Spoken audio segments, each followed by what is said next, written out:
Thank you, Madam Speaker. First of all, let me say how thankful I am for the leadership of Chairman Bishop and frankly for the partnership that we've developed over this past year. It's been truly remarkable. I also want to thank Chair Lowy and our Ranking Member Granger for all of their intensive effort around this important piece of legislation and all of the staff. This is good for America. And agriculture, Madam Speaker, is in its essence really essential to the well-being of our country. The agricultural portion of this entire package includes support for the hard work of our farmers and ranchers and producers who give us something that we really all do take for granted, some of the lowest grocery prices in the world, as well as protection for the most vulnerable who are in the midst of food insecurity, and disaster relief for humanitarian causes. Madam Speaker, in the midst of a House divided, I'd like to say this. Food is food. A meal brings us together.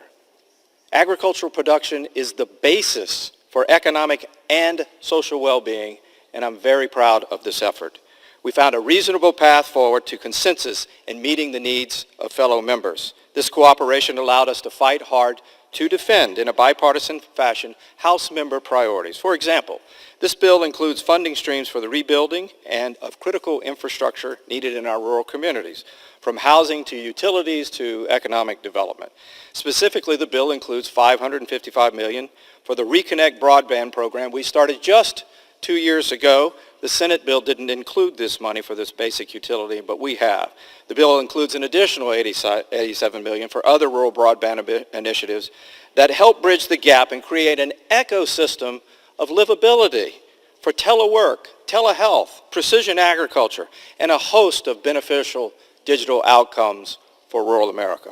But beyond food, this bill also includes a certain level of responsibility for our nation's health care policy.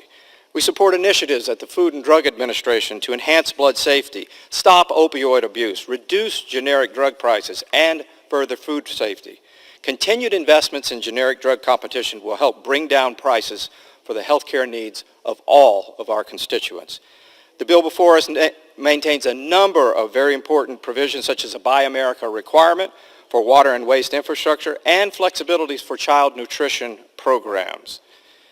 Interestingly as well, and of note, the sale of tobacco and vaping products now moves to 21 years of age. No bill includes everything you fight for, but this bill includes a number of benefits for Americans in our diverse communities back home. It supports a number of smaller yet highly impactful programs, enhancing nutrition programs for Native Americans, supporting the Farm and Ranch Stress Assistance Network, and the Rural Microenterprise Assistance Program. But Madam Speaker, let me highlight the importance of one particular program, the Farm to School.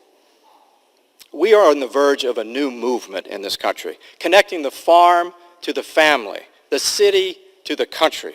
People want to know where their food comes from, Madam Speaker, and programs like this will inspire our youth, build new markets, and uphold the value of agriculture to all America. This is a good bill for all of us, and I urge its support. Thank you, and I yield back.